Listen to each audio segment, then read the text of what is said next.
Bendiciones, amados hermanos, para todos aquellos que nos están reproduciendo en este momento a través de cualquier dispositivo, una tablet, un teléfono, una PC, donde quiera que ustedes nos estén viendo, reciba bendiciones de parte del Señor. En esta oportunidad vamos a estar hablando, el tema en esta oportunidad está basado en la primera carta del apóstol Pedro, en el capítulo 4 y versículo 7. El fin de todas las cosas se acerca, tal como lo podemos leer en esta porción. Pero antes de continuar, quiero que me acompañe a orar para que sea Dios el que prepare nuestro ser para recibir su palabra. Padre bueno que estás en los cielos, te damos gracias, Señor, por tu infinita misericordia, por tu infinito amor hacia nosotros, Señor, por tu gracia redentora. Permite que en este momento tu palabra, Señor, no palabra de hombre, tu palabra llegue a nuestra vida, cambie nuestra vida, transforme nuestra vida y que seamos agradables a ti. Permite que nuestro corazón y nuestro entendimiento reciban tu palabra y sea tierra fértil para que ésta dé fruto y fruto en abundancia. Recibe tú la gloria, la honra, el honor y el reconocimiento por siempre. Amén. Estando ya entonces en la cita que mencionamos hace unos momentos, primera carta del apóstol Pedro, en su capítulo 4 y su versículo 7, vamos a leer de la siguiente manera: mas el fin de todas las cosas se acerca. Sed pues templados y velad en oración. Cuando hablamos del fin de algo, es porque está llegando a su terminación. Quiere decir que algo tuvo un inicio y, pues, valga la redundancia, tiene un final. Cuando aquí el apóstol Pedro, el Espíritu Santo a través del apóstol Pedro nos está hablando que más el fin de todas las cosas se acerca, se está refiriendo a este último tiempo. No me dejará usted mentir, por todo el acontecer mundial que se está presentando, escuchamos todo lo que el Señor en su santa y bendita palabra nos ha dicho. Cuando escucháis de guerras, de rumores de guerra, de pestes, de terremotos, todo lo que estamos viendo, en ningún tiempo atrás se había cumplido tanto la Escritura como se está cumpliendo hoy. Es decir, sí se había cumplido, pero todas las profecías del fin ahora es donde están teniendo mayor cumplimiento, porque está llegando el momento indicado para esas profecías. Le exhorto, mi hermano, quiero invitarlo a que cada día, no solo usted, al igual que yo, sino todos juntos nos preparemos para que cuando el Señor venga por su iglesia, para que cuando el Señor venga por sus escogidos, usted y yo podamos estar con Él, podamos formar parte del grupo que ha de ser tomado por Cristo. Continuando con el tema de esta oportunidad, podemos decir lo siguiente, que cuando la palabra de Dios dice más el fin, la palabra fin se usa aquí para indicar la consumación de la historia, según su forma actual, y tendrá lugar con la venida de Cristo. Cuando estamos diciendo el fin, no se está refiriendo al fin de todo, sino que se está refiriendo al fin que nosotros esperamos, que es la venida gloriosa de Cristo Jesús por su pueblo. Resumiendo, la idea del versículo 7, el fin de todas las cosas es de los malos, de todas las personas que actúan de mal proceder, y los padecimientos de los justos. Cuando Cristo ponga un fin a todas las cosas, tanto hombres que han actuado bien como hombres que han actuado mal. Al decir hombres me refiero al género humano, tanto como hombres o mujeres, viejos, jóvenes, niños, ancianos, como se diga la palabra o se dé a entender, todo tipo de hombre o de mujer tendrá que entregar cuentas delante de Dios de lo bueno o de lo malo que ha hecho. Estábamos leyendo el versículo 7 al inicio. Por favor, quiero ahora que me acompañen. Vamos a estar leyendo siempre en el mismo capítulo. Vamos a leer los versículos 2, 3, 4 y 5. El versículo 2 de primera carta del apóstol Pedro, capítulo 4 y versículo 2, dice de la siguiente manera: para vivir el tiempo que le queda en la carne, no ya para las pasiones humanas, sino para la voluntad de Dios. Porque el tiempo ya pasado os es suficiente para haber hecho lo que agrada a los gentiles, habiendo andado en sensualidad, lujurias, borracheras, orgías, embriagueces y abominables idolatrías. Cuando el 2 nos está hablando de para vivir el tiempo que le queda en la carne, se está refiriendo a todos los que en algún momento el tiempo sobre la faz de esta tierra concluirá. Esto pues, usted no me dejará hablar más de lo que es, que ciertamente nadie sabe el momento en el que va a fallecer. Si así fuera, pues todos procuráramos ponernos a cuentas. Por ejemplo, si a mí me dijeran que hoy precisamente al atardecer tendré que partir de este mundo, créame que comenzaría desde la mañana a ponerme a cuentas con mis familiares, a dejar todo en orden, los negocios, todo lo que uno tiene que dejar en orden, se procuraría hacer. Pero nadie sabe qué momento partirá. Por eso es importante que cuando leemos el versículo 2, para vivir el tiempo que le queda en la carne, no ya para las pasiones humanas, sino para la voluntad de Dios. Aquí se está refiriendo directamente para todo aquel que ya es creyente, para todo aquel que ya es hijo de Dios. No le podemos decir a alguien que no conoce de Cristo que deje de vivir en las pasiones, porque el único que hace posible ya no vivir para las pasiones es Cristo Jesús mismo. De tal manera entonces, amados hermanos, entendemos que el versículo 2 le está hablando directamente a todo aquel que ya es creyente genuino, a todo aquel que es discípulo de Cristo, a todo aquel que ha nacido de nuevo, a todo aquel que ha sido constituido como hijo de Dios. El versículo 3, porque el tiempo ya pasado os es suficiente para haber hecho lo que agrada a los gentiles. Yo no sé qué tipo de vida llevaba usted. No sé qué tipo de situaciones desagradables a Dios ha tenido usted en su existencia, a la edad que usted tenga. 13, 14, 15 años, 30 años, 40 años, 70 años. No sé qué tiempo tenga usted que está viendo en este momento, qué tiempo haya tenido de vida, qué haya hecho usted. En esta porción de la palabra menciona algo de lo que se pudo haber vivido. Habiendo andado en sensualidad, lujurias, borracheras, orgías, embriagueces y abominables idolatrías, por mencionar muchas más. En este versículo se citan estas. La palabra de Dios nos dice, como creyentes, como hijos de Dios que somos, que las cosas viejas pasaron. He aquí todas son hechas nuevas. Y aquí es donde está la lucha constante que un verdadero hijo de Dios tiene entre la naturaleza vieja y la naturaleza nueva.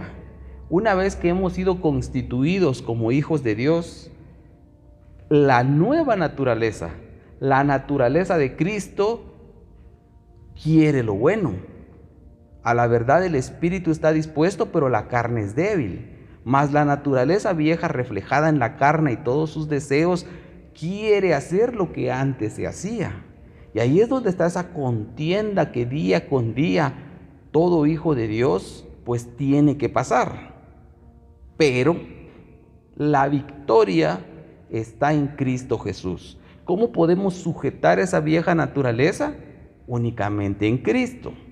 ¿Cómo podemos atar, ligar, echar fuera, sujetar cada uno conforme tenga que ser hecho? Solamente lo podemos hacer en Cristo.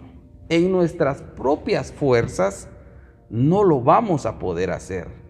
Quizá con tratamiento psicológico o con un buen deseo se pretenda o se quiera o aparentemente se logre hacer, pero realmente eso no tendrá éxito. Claramente la palabra de Dios nos dice que Cristo mismo dijo: sin mí, hablando él mismo, nada podéis hacer.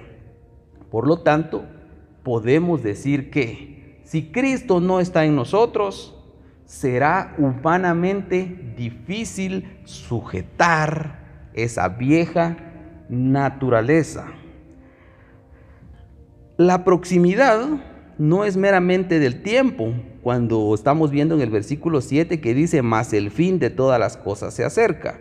La proximidad no es meramente de tiempo, sino de la misma presencia de Dios. ¿Por qué decimos esto? Porque si alguien que está viendo en este momento podrá decir: lo mismo dijeron hace una semana, lo mismo dijeron hace un año, lo mismo dijeron hace 5 años, lo mismo dijeron hace 15 o 20 años, que Cristo viene, que Cristo viene. Por eso estamos hablando de que la proximidad no es meramente de tiempo, sino de la presencia del Señor.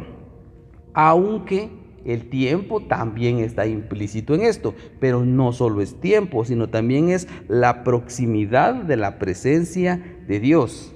Esto explicaría entonces lo que muchos creen o consideran que es la tardanza o la demora que Dios ha tenido. A los ojos del mundo se ríen de nosotros, porque la predicación ha sido: Cristo viene, Cristo viene, Cristo viene, y así se ha predicado desde que Él partió.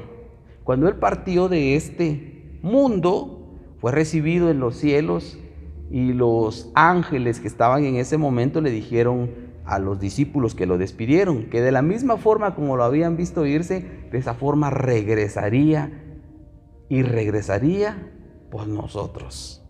Regresará en poder y gloria, cuando todo ojo le verá, cuando toda rodilla se doblará. Pero cuando esto suceda, antes que esto vaya a suceder, ya Él ha venido en secreto por nosotros, por usted y por mí, que formamos el cuerpo de la iglesia de Cristo. El versículo 5: pero ellos darán cuenta, el 4, y en todo esto se sorprenden de que no corráis con ellos en el mismo desenfreno de disolución, y os insultan, calumnian y maldicen. El versículo 2 nos está hablando de que el tiempo que nos resta para vivir, ya no lo vivamos para lo que hacíamos, para la carne, sino que ahora lo vivamos para Cristo. El versículo 3 nos está hablando de lo que hacíamos en el tiempo pasado. En el versículo 4 nos está dando a entender que en todo esto, ya las personas que continúan haciendo lo malo, pero nosotros que quizá en algún momento formamos parte de los grupos que ellos forman actualmente, nosotros ya no compartimos eso. Le hago una observación, hermano. Si adentro de usted todavía existe gozo, está el deleite, está todavía el regocijo de hacer lo que se hacía antes, tenemos que ponernos en un autoexamen. ¿Habremos ya nacido de nuevo? ¿Cristo estará ya en nosotros? ¿Las obras del pecado se habrán quedado atrás? Meditemos en ello por un momento. Porque para el que es nacido de nuevo, todas las cosas viejas pasaron, he aquí todas son hechas nuevas. Bien es cierto que la vieja naturaleza tratará de estar constantemente atrayéndonos a lo de antes, pero ya nuestro ser ya no se regocijará, ya no se deleitará como se hacía antes en el pecado, porque ahora está en nosotros el Espíritu Santo que nos redarguye de todo pecado. Si usted ha pecado y no siente ese redargüimiento, medite por un momento, escudriñese a sí mismo y pregúntele al Señor si realmente habrá nacido de nuevo. Porque para todo aquel que es creyente, ya no le es tan fácil pecar. ¿Por qué ya no le es tan fácil? Porque el Espíritu Santo que está en nosotros viene y nos redarguye y nos hace ver que no está bien, que no es correcto lo que se pretende hacer. Y que incluso aunque se logre hacer, ya no se disfruta, porque el Espíritu nos ha tomado para sí. Cristo mismo nos ha tomado para sí. Por eso debemos de tener sumo cuidado. Versículo 4 entonces: y en todo esto se sorprenden de que no corráis con ellos en el mismo desenfreno de disolución, y os insultan y calumnian y maldicen. Cuando se refiere a insultar, calumniar y maldecir, se está refiriendo a todo aquel que continúa haciendo lo malo y que comienza a insultar, a calumniar y a maldecir a todo aquel que ya no participa de ello. Si los amigos antes le invitaban a ingerir bebidas alcohólicas o a consumir tabaco o algún otro tipo de sustancias, y ahora esta persona ya no lo hace, sí, has cambiado, ya no sos de nuestro grupo, ya no perteneces con nosotros, comienzan a marginarlo. Pero siéntase usted dichoso de padecer por Cristo. Siéntase usted dichoso de que lo marginen por ya no hacer lo malo, porque es preferible agradar a Dios antes que agradar a los hombres. Y el versículo 5: pero ellos darán cuenta a aquel que está preparado para juzgar a los vivos y a los muertos. Vea qué poder, qué autoridad tiene el Rey de Reyes y el Señor de Señores, Cristo Jesús. Que Él tiene la capacidad para juzgar, está preparado para juzgar a los vivos, tanto a vivos como a muertos. Alguien dirá, pero el muerto se acabó, se terminó, ya no es nada. Hay una corriente de pensamiento humano que establece que el hombre al morir forma parte del cosmos, es decir, sus moléculas, sus átomos se desintegran y deja de existir como tal. Hasta ahí va bien, pero que luego se termina, no hay nada más. Esto contradice a lo que encontramos en la palabra de Dios. Algo que nos declara la Biblia es que después de este mundo, después de la existencia o vida como se le conoce en esta tierra, hay algo más allá. ¿Qué es ese algo más allá? ¿O es a perdición en el infierno o es a salvación en Cristo Jesús? No hay más. No hay más. No hay un tercer destino en el que se pulen para luego ir al cielo, comúnmente conocido como purgatorio, porque no es bíblico. La palabra de Dios establece dos destinos: o el cielo. Al decir cielo se refiere a la región celestial donde van a descansar todos aquellos que mueren creyendo en Cristo, o al infierno, conocido como el Hades, la Gehenna, el Seol o el infierno, la región de los muertos. Ese es el lugar donde va todo aquel que muere sin Cristo. Regresando al versículo 7, mas el fin de todas las cosas se acerca, sed pues templados. La palabra templados, sabemos bien que el Nuevo Testamento en su mayoría fue escrito en griego. Cuando hablamos de la palabra templados, se está refiriendo a moderados, discretos, ser juicioso, pensar con sensatez, cuerdo es estar cuerdo, prudente, estar en su juicio cabal. ¿Qué nos da a entender esto? Una persona que antes de hacer algo medita, se detiene, piensa, ¿será correcto o no será correcto? Porque el fin de todas las cosas se acerca. Y la palabra de Dios en esta oportunidad nos está exhortando a Sed pues templados y velad en oración. Al hablar entonces de templados nos está diciendo sean juiciosos, piensen en sus cabales, sean sensatos, no prontos para responder. No se dejen ir a la primera, piensen por un momento, deténganse. ¿Será correcto o no será correcto lo que se va a hacer? ¿Será prudente o no será prudente? A eso se refiere la palabra de Dios cuando nos está diciendo, sed pues templados, prudentes. Cuando vemos la siguiente palabra que nos dice, y velad, algo que me llamaba a mí mucho la atención mientras se preparaba este tema, es que la palabra velad en el griego es nefo. Y esta palabra directamente nos da a abstenerse del vino. Pero ¿qué relación tendrá entonces velad con abstenerse del vino? Porque velad es estar, algunas traducciones lo establecen como estad sobriamente, no embriagados en placeres mundanos. La templanza promueve la vigilancia. Y ambas, tanto la templanza como la vigilancia, ambas a la oración. ¿Por qué? Porque una bebida adormece y la somnolencia impide la oración.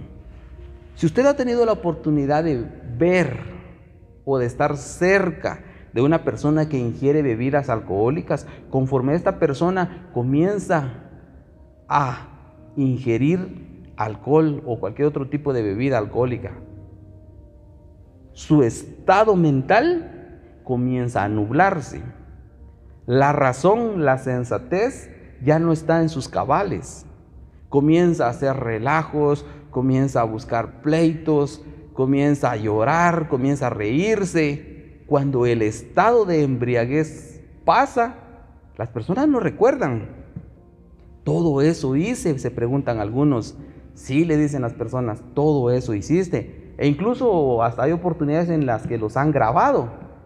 Y en base a los videos ellos se dan cuenta que su forma de actuar estando bajo estado de embriaguez es distinto al estado que tienen cuando están lúcidos, cuando están sobrios. Por eso el escritor, el Espíritu Santo, por excelencia de la palabra de Dios, cuando dice velad, se está refiriendo a nefo, abstenerse del vino, es decir, que no esté inmerso en su cuerpo, que no introduzca nada así, algo que le pueda alterar su estado de mente. No solamente entonces en un estado mental el vino va a ingerir las corrientes doctrinarias a las que se está sometiendo, va a inferir en él o lo que él está ingiriendo, todo tipo de literatura que sea contraria a la palabra de Dios. ¿Cómo va a saber usted entonces qué es lo correcto y qué es no correcto? Pues póngalo en contraposición a la palabra de Dios, la Biblia. Si está fuera de lo establecido por la palabra de Dios, no es correcto. Si está de acuerdo a lo que dice la palabra de Dios, es prácticamente lo que Dios está poniendo es por escrito para que usted y yo lo podamos llevar a cabo. Velad entonces es abstenerse del vino. Se emplea metafóricamente en un estado de alerta moral y se traduce como templanza. Como ejemplo, lo vemos aquí mismo en la primera carta del apóstol Pedro, solo que ahora en el capítulo 1 y el versículo 13. Leemos de la siguiente manera: por lo cual, teniendo los lomos de vuestro entendimiento ceñidos con templanza. Esa palabra templanza, volvemos a repetir, está relacionada con la palabra nefo, que es que está absteniéndose del vino, de bebida que altere su lucidez de pensamiento, de cualquier tipo de situación, de corriente doctrinaria, de pensamientos humanos que vaya a alterar el estado normal en el que debe de estar una persona. Y esperad, dice, perfectamente en la gracia que os es presentada cuando Jesucristo os es manifestado. Leemos también aquí mismo en la primera carta del apóstol Pedro, solo que ahora en el capítulo 5 y en el versículo 8. Sed templados y velad, porque vuestro adversario el diablo, cual león rugiente, anda alrededor buscando a quien devore. Imaginémonos que usted y yo vamos a una excursión a África. Y supongamos que dentro del grupo en el que usted y yo estamos hay una persona que totalmente se embriaga. Estamos poniendo esto como un ejemplo. Usted y yo y la persona que se embriaga vamos en una excursión a África. Se descompone nuestro vehículo, entra la noche y nos toca caminar. A lo lejos escuchamos el rugir de las fieras salvajes. Usted y yo que estamos lúcidos, será más fácil que nos subamos a algún árbol o que busquemos alguna cueva, algún método de protección. Pero la persona que está embriagada difícilmente podrá escapar de esas fieras. Quizás sea presa fácil, es más, sí será presa fácil si nadie lo defiende. Por eso mismo, en esta porción de la Biblia leemos: sed pues templados y velad, porque vuestro adversario el diablo, cual león rugiente, anda alrededor buscando a quien devore. En el ejemplo que le estoy poniendo, que nos encontramos en África y nosotros nos resguardamos en lo alto de un árbol, la persona que está embriagada no podrá escapar. No podrá escapar de estas fieras. Y la palabra de Dios compara a nuestro adversario como un león rugiente. No sé si usted ha tenido la oportunidad de ver una de estas fieras de cerca. Son imponentes, el tamaño es enorme, tiene las grandes mandíbulas, los dientes, es un animal preparado para cazar, para destrozar a sus víctimas. El león carece de lucidez, de entendimiento como lo tenemos usted y yo. Él ataca y destruye. Y ese mismo acto que hace una fiera, digamos un león con un cervatillo, con una cebra o con un búfalo, de igual manera ese mover espiritual, el adversario Satanás, que el Señor lo reprenda, quiere destruirlo a usted y quiere destruirme a mí. Por eso la palabra de Dios nos exhorta a ser templados, velad y velad en oración. Cuando hablamos de oración, nos estamos refiriendo a la comunión que debe de haber diaria entre Dios y nosotros. Las oraciones es la finalidad por la cual debemos de ejercer la vigilancia. Debemos de estar en comunicación. Yo no sé si en alguna oportunidad a usted, por determinado tratamiento dental o por cuestiones de salud, no le ha sido posible hablar. Cuando usted se quiere comunicar con alguien solo por señas o algo así, pero es difícil. Imagínese si a usted se le hace difícil comunicarse con alguien, ¿cuánta importancia está entonces en la comunicación entre usted y sus semejantes? De igual manera debemos de mantener comunicación entre nosotros y Cristo Jesús. Ese tipo de relación que debe de haber diaria es lo que debemos de cuidar. Sed pues templados y velad en oración. Cuidemos qué estamos consumiendo espiritualmente, porque lo que se consume espiritualmente que no va de acuerdo a la palabra de Dios provoca un tipo de embriaguez espiritual que prácticamente lo que hace es apartar la lucidez, la sensatez, pensar en su sano juicio y se comienza a hacer otras cosas. No hace mucho estaba viendo yo en las noticias, no voy a hablar de nombres, pero veía yo que en determinada región hay unos líderes que aparentemente espirituales, llamados pastores, autollamados apóstoles, comenzaron a hacer una serie de actos inmorales dentro del mismo lugar donde ellos ejercían el pastorado. Comenzaron a hacer esto y muchos creen en ellos. E incluso a pesar de que se les ha encontrado pruebas contundentes para condenarlos por los delitos que cometieron, hay personas que ciegamente creen en ellos. Usted no ha sido llamado a seguir a un hombre. Usted no ha sido llamado a seguir el nombre de una congregación.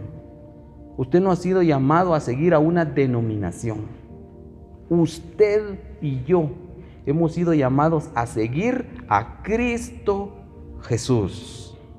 Tenga cuidado entonces, espiritualmente, que está consumiendo, porque puede alterar su estado de sensatez.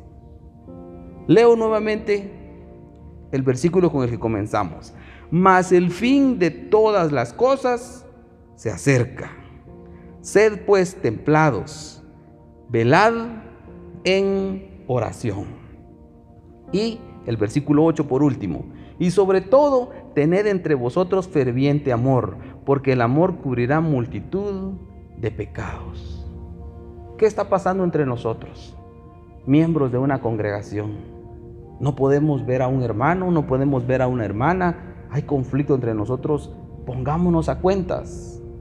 Cristo viene pronto y vendrá por una iglesia que esté sin mancha y que esté sin arruga. ¿Tiene usted problemas con alguien? Arréglelos. ¿Tiene usted problemas dentro de la congregación? Arréglelos. Pero hágalo bajo la dirección del santo y bendito Espíritu de Dios. Seamos entonces, hermanos, templados y velemos en oración. Antes de concluir, oremos para que sea Dios el que deje impregnada, grabada su palabra en nuestro corazón. Padre, te damos gracias por el tiempo que nos has permitido compartir tu palabra, Señor. Permite, Señor, que seamos diligentes, que seamos templados y que velemos en oración para esperar tu santa y bendita venida, Señor, para cuando seamos tomados y estemos contigo por siempre. Bendice, Señor, las mentes y los corazones de todo aquel que nos está viendo en este momento. Por misericordia y por gracia, Señor, permite que tu palabra llegue a sus corazones. Recibe tú la gloria, la honra, el honor y el reconocimiento por siempre. Amén. Amados hermanos, será hasta una próxima oportunidad. Dios les bendiga.